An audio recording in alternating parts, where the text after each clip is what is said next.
안녕하세요. 오늘은 협심증에 대해서 알아보겠습니다.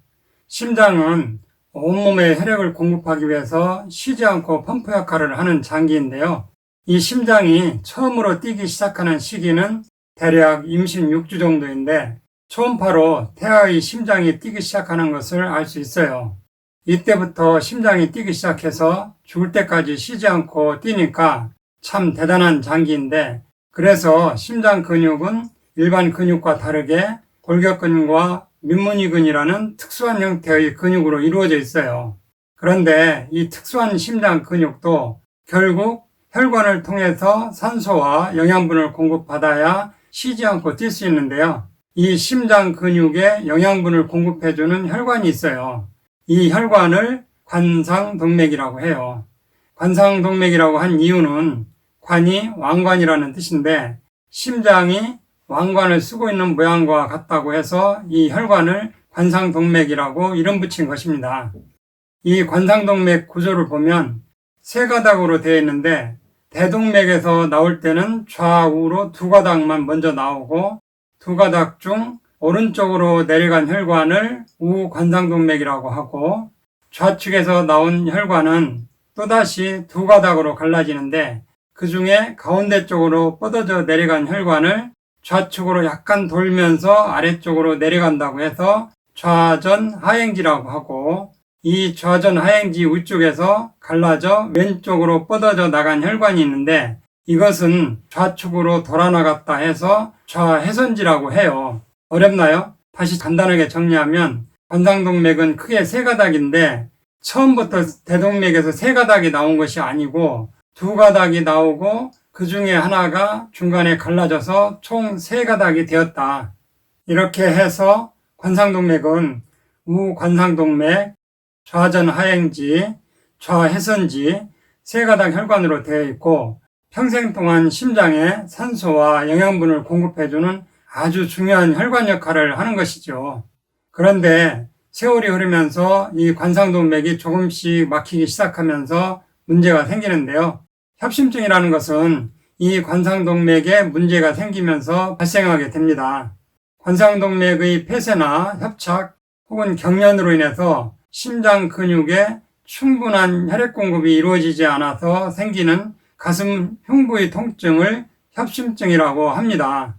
마치 가슴이 좁아진 것처럼 조이고 뻐근한 통증이 발생하기 때문에 협심증이라고 하는데, 이게 잘못하면 소화불량이나 식도염 같은 것으로 착각할 수도 있고, 통증이 어깨나 팔, 등, 목, 턱에서도 느껴질 때가 있어요.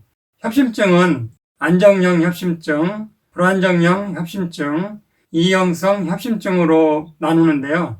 안정형 협심증은 가장 일반적인 형태의 협심증이고, 흉부 불편감은 어느 정도 예측이 가능해요. 미리 조짐이 올 것 같은 것을 알 수 있다는 것이죠.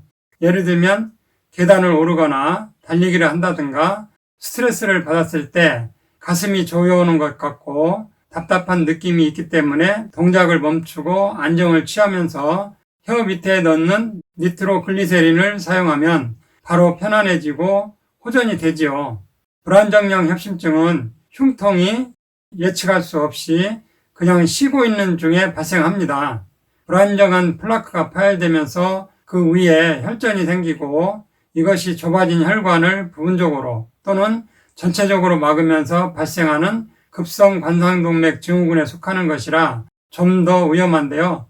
따라서 급성 심근경색증이나 심실세동과 같은 치명적인 심장 부정맥, 심장 발작에 의해서 급사의 위험이 높기 때문에 빠른 조치가 필요합니다.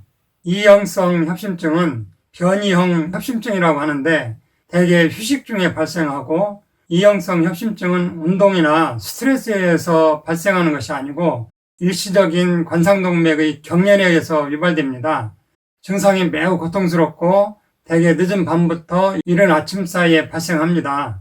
여성보다 남성에게서 발생 빈도가 높고 흡연이 중요한 인자로 알려져 있어요. 하루 2, 3회 이상 연달아 발생하기도 하고, 흉통은 니트로글리세린으로 바로 진정되는 경우가 많아요. 협심증은 관상동맥이 좁아져서 일시적으로 심장 근육에 산소와 영양 공급이 부족해진 상태, 즉 심장 근육이 일시적인 빈혈 상태에 있다라고 생각하시면 되고, 다음 편에 보내드릴 심근경색 전 단계인데, 심근경색보다는 상대적으로 덜 위험하지만 협심증 단계에서부터 철저하게 관리해줘야 합니다. 이러한 심혈관 질환에도 병원 약과 함께 어혈이 많은지 혈이 부족한지 체질에 따라 한방요법과 전칠삼 같은 천연물을 병행하시면 혈관을 깨끗이 관리하는 데 많은 도움이 됩니다. 이상으로 오늘 천약사의 건강과 약 이야기는 여기서 마치겠습니다. 감사합니다.